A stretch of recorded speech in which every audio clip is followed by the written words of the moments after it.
Selamat pagi teman-teman semua. Kita bertemu kembali dalam kuliah Enterprise Network bersama saya Pak Joko dan Pak Nuk. Nah, hari ini kita akan bahas tentang multi area OSPF, melanjutkan pertemuan minggu yang lalu. Teman-teman bisa juga mengambil materi nanti di online netcacat.com, silahkan belajar dari sana.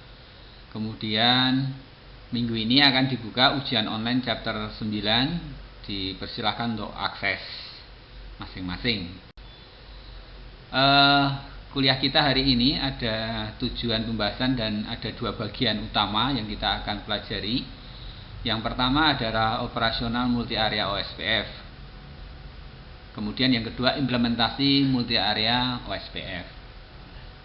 Bagaimana multi area OSPF ini beroperasi dalam jaringan bisnis skala kecil sampai menengah ya. Jadi kenapa kita akan menggunakan multi area OSPF. Kemudian bagaimana multi area OSPF versi 2 ini menggunakan advertisement link state. Jadi ya, nanti ada LSA 1, 2, 3, 4, 5 yang kita fungsikan. Kemudian bagaimana multi area OSPF menetapkan adjacency tetangga, kedekatannya gitu ya. Kemudian nanti implementasinya OSPF versi 2 atau OSPF versi 3, teman-teman bersama asisten nanti akan diberi tugas untuk praktek dengan paket tracer, mengkonfigurasi multi area OSPF. Kemudian bagaimana verifikasinya. Kita masuk bagian pertama, operasional multi area OSPF. Kalau minggu yang lalu kan OSPF tidak dibagi menjadi area. Nah sekarang multi area itu dibagi berdasarkan area.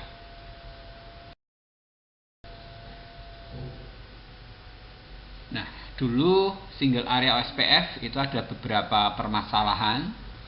Yang pertama, karena tidak dibagi area maka tabel routingnya jadi besar. Kemudian database link state-nya juga besar karena semua jadi satu seperti gambar di sebelah kanan ini. Sehingga perhitungan algoritma spanning tree-nya bisa sering terjadi. Nah, makanya untuk membuat OSPF lebih efisien dan terukur, OSPF mendukung routing secara hierarki dengan menggunakan area. Jadi memungkinkan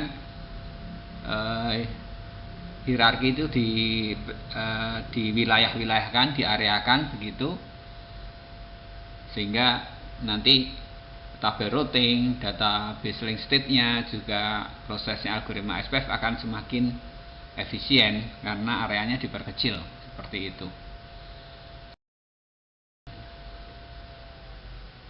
Nah tadi area yang besar diperkecil dengan area-area. Jadi ini kalau dilihat di gambar ada area 1, kemudian ada area 0 dan area 51. Jadi multi area ini prinsipnya area yang OSPF yang besar dibagi menjadi beberapa area yang lebih kecil.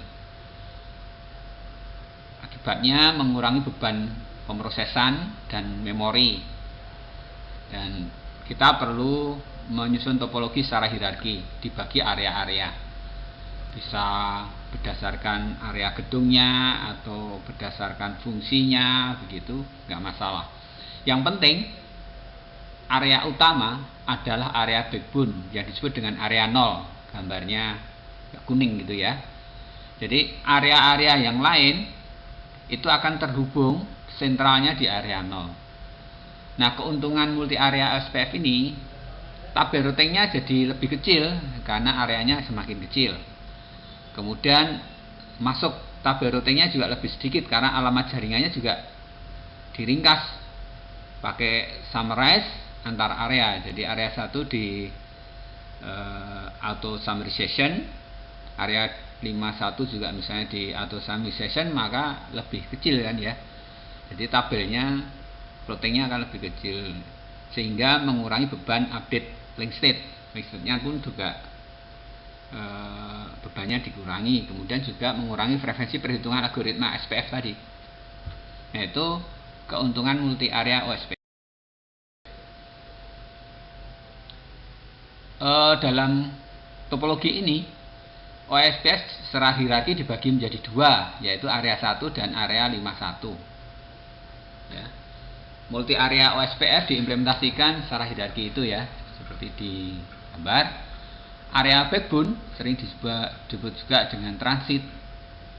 Itu fungsi utamanya adalah penjembatan ya, perpindahan paket yang cepat dan efisien antar area begitu. Jadi interkoneksi dengan tipe area OSPF yang lain. Sering juga disebut area 0. Jadi itu sebagai jembatan ya, perpindahan paket. Yang penting kan cepat gitu ya. Dari area 1 ke area 51 perpindahnya cepat. Sementara di masing-masing area tadi di summarization ya, atau summarization akan semakin ringkas lagi. Area lain ya, non backbone menghubungkan pengguna ke sumber daya, artinya resources yang ada di area tersebut. Disesuaikan dengan kelompok, bisa fungsionalnya misalnya keuangan, terus ada PSDM atau lainnya. Bisa berdasarkan geografis, gedung utama, gedung fakultas, gedung unit dan sebagainya. Nah, yang jadi catatan penting, semua traffic dari semua area melalui transit area atau area backbone atau area 0 ya. Jadi area 0 itu sebagai penghubung antar semua area, intinya seperti itu. Tipe-tipe router OSPF ya. Di sini ada sebutan atau tipe-tipe router yang ada dalam topologi OSPF ini. Ada 4 jenis router OSPF. Yang pertama internal router. Internal router itu router yang memiliki semua interface di area yang sama. Dalam satu area yang sama, itu internal router. Misalnya area 1 routernya yang ada di dalam area 1 dan area 51 router-router yang ada di dalam area 51. Backbone router merupakan router di area backbone. Biasanya nanti disetting dengan area namanya area 0 ya. Seperti di gambar kelihatan. Kemudian ada istilah ABR, area border router. Jadi ini router yang memiliki interface terhubung ke area yang lain. Jadi kalau di gambar itu kan ada R1, R2. Kemudian ada Autonomous System Boundary Router, ASBR. Nah, ini router yang memiliki paling tidak satu interface terhubung ke internet network eksternal. Nah, di situ.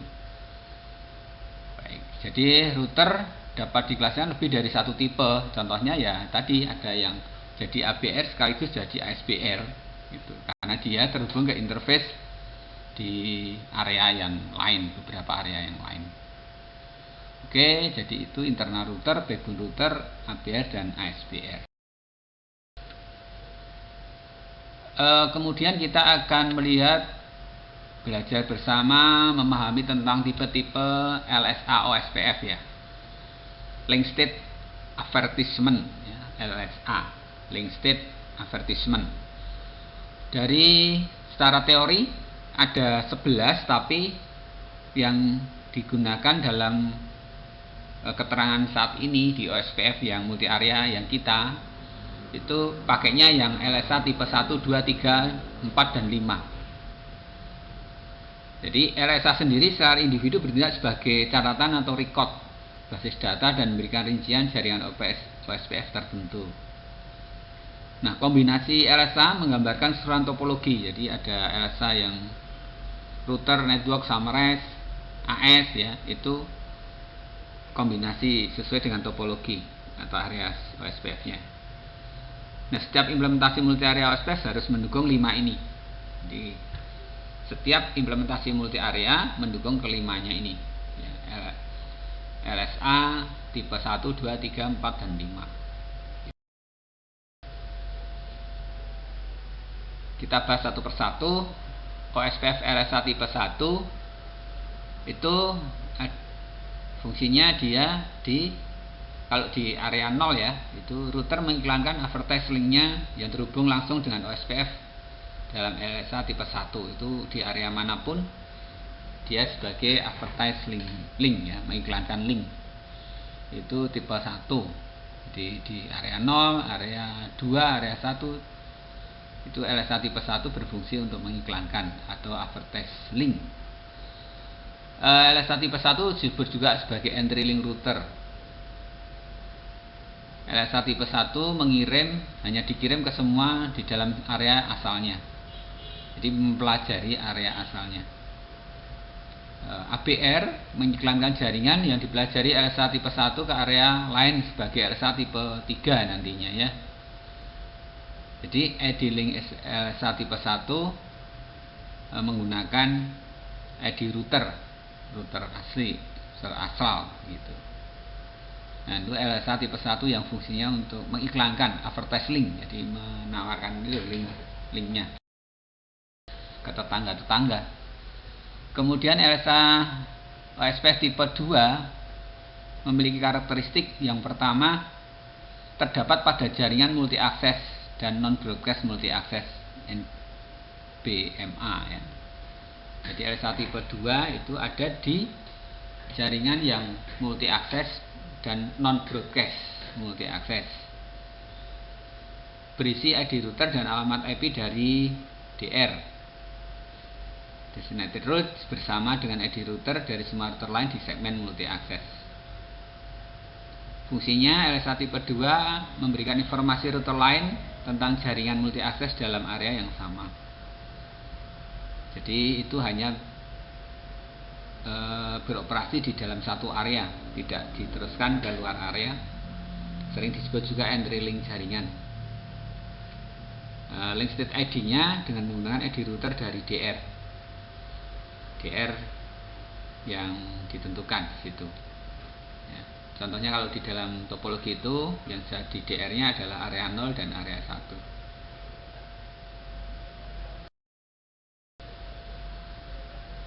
LSA tipe 3, LSA OSPF tipe 3 memiliki karakter yang pertama, bahwa LSA tipe 3 digunakan oleh ABR untuk mengiklankan jaringan dari area lain.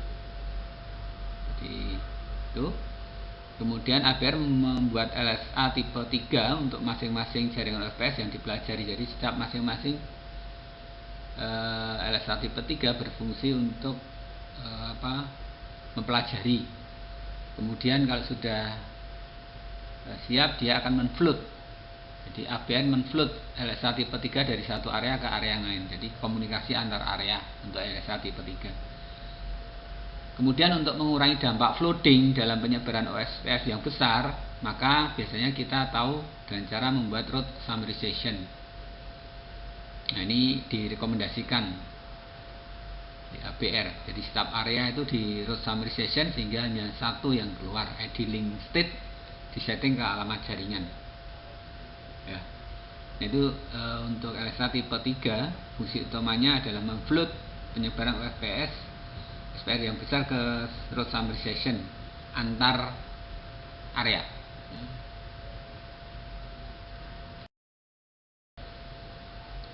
LSA tipe 4 memiliki karakter yang pertama, mengidentifikasi ASBR yang menyediakan rute ke dirinya. Itu ASBR.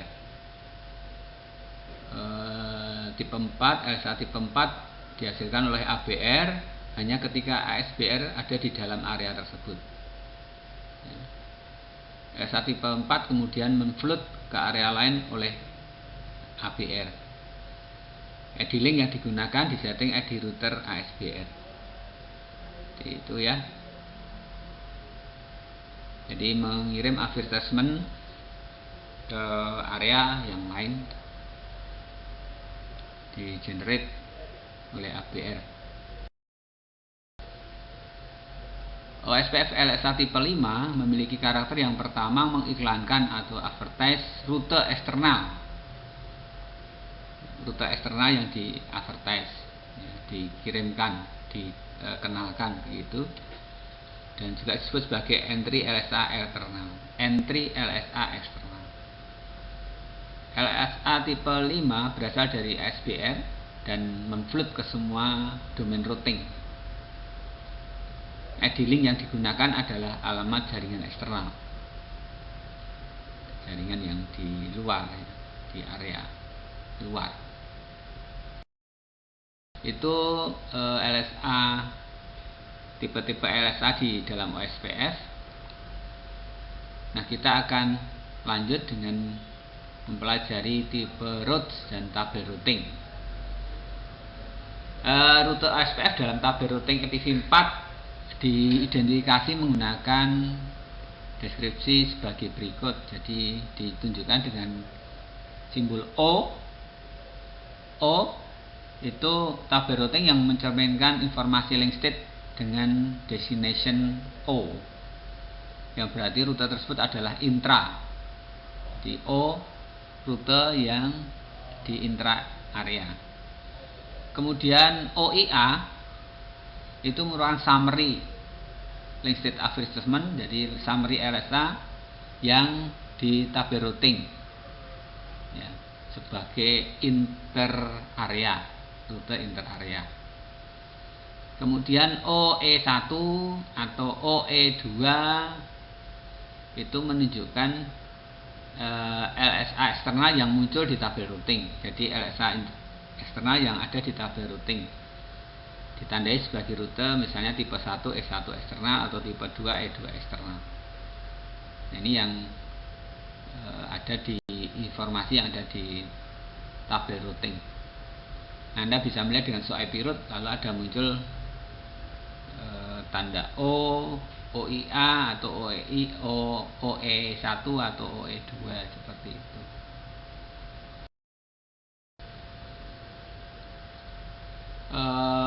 Perhitungan kalkulasi route OSPF ya, ini menunjukkan urutan di mana jalur terbaik dihitung dengan cara sebagai berikut. Semua router menghitung jalur atau jalur terbaik ke tujuan di dalam areanya. Jadi dalam area dihitung dulu base path atau jalur terbaiknya. Ini merupakan tipe 1 atau tipe 2 LSA 0 O, LSA 0 O ya.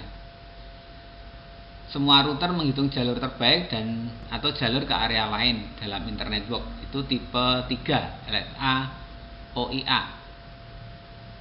Jadi yang intra itu tipe 1 dan tipe 2 LSA O. Kemudian yang menghitung jalur terbaik antar area internet network itu tipe 3 LSA. Semua router menghitung jalur dan jalur terbaik ke AS number, autonomous system eksternal. Jadi tipe 5. Jadi tujuannya O melalui E1 atau O E2.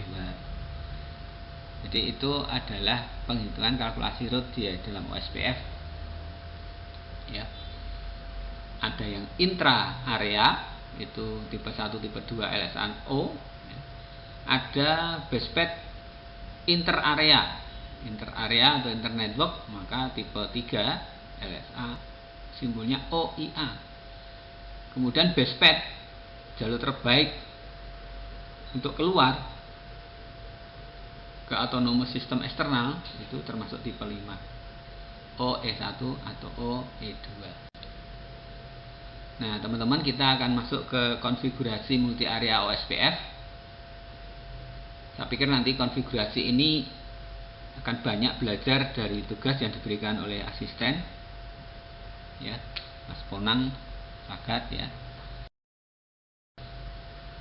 Di implementasi multi area OSPF ada 4 langkah untuk mengimplementasikan multi area OSPF. Langkah pertama, Anda pastinya ya kumpulkan semua kebutuhan ya, topologi kebutuhannya seperti apa, parameter jaringannya seperti apa. Langkah yang kedua, tentukan parameter OSPF. Artinya Anda mau membuat single area atau multi area. Kemudian rencanakan pengalamatan IP. Kemudian kalau memang multi area berarti harus Anda tentukan area OSPF-nya. Kemudian dibuat topologi jaringannya. Setelah terlihat topologi jaringannya, dia single area atau multi area, maka Anda akan tahu konfigurasi implementasi multi area berdasarkan parameter yang sudah ada itu dari topologi itu. ya. Kemudian setelah dikonfigurasi Anda akan memverifikasi hasil implementasi multi area OSPF. Itu langkah-langkah, 4 langkah untuk implementasi multi area OSPF. Untuk konfigurasi multi area OSPF versi 2 ya, untuk EPV 4 seperti terlihat di sana. Anda masuk konfigurasi interface, konfigurasi ya, konfigurasi router OSPF ya. Misalnya router OSPF 10. Kemudian Anda masukkan router ID-nya berapa saja yang masuk di situ. Ya, ada 10.111 area 1. Kemudian 10.121 itu area 1 juga. Kemudian plus yang untuk keluar itu ya. Di area 1 kan ada network 10.110, 10.120, kemudian yang untuk keluar ke R2 itu 192.168.10.0 itu kan pakai 1 di situ ya. Interface-nya ini ada S000 di R1 kan, keluarnya serial keluarnya pakai 1 itu. Itu masuk di area 0. Jadi area backbone. Seperti itu. Ini area 1, mungkin area 2 juga sama. Jadi tidak ada perintah khusus untuk mengimplementasikan multi area OSPF versi 2 ini. Router menjadi ABR ketika memiliki 2 statement jaringan di area yang berbeda. Nah, ini R1 adalah ABR karena memiliki interface di area 1 dan interface di area 0. Ini termasuk ABR. Ya, jadi dia ada interface yang ke internal dan interface yang ke area eksternal 0 gitu ya. Kemudian untuk konfigurasi di versi 3 mirip sama, hanya ditambah EPV 6 ya. Seperti itu, yang lainnya mirip. Tidak ada perintah khusus untuk implementasi ini. Router menjadi ABR ketika memiliki 2 interface di area yang berbeda. Ini contohnya 1 dan 0 atau 2 dan 0. Itu sebagai ABR. Nah, untuk memverifikasi multi area OSPF versi 2, Anda menggunakan beberapa instruksi verifikasi, yaitu show IP OSPF neighbor, show IP OSPF, show IP OSPF interface protocol, OSPF interface brief, root OSPF, dan OSPF database. Itu verifikasi masing-masing ada tujuannya.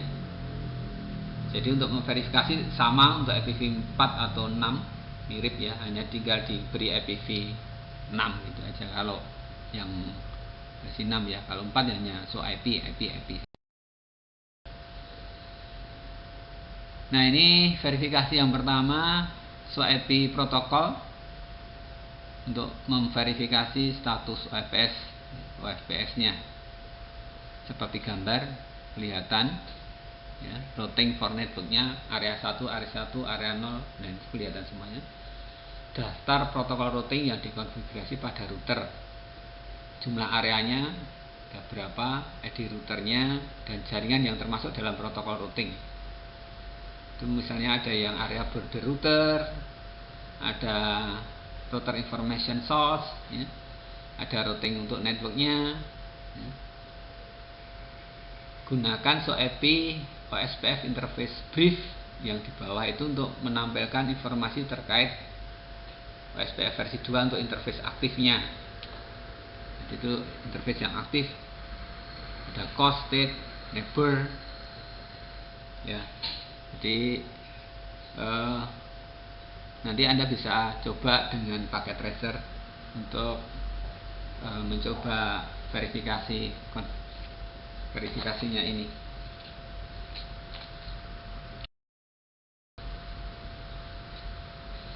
Sama ini yang verifikasi untuk root dari OSPF.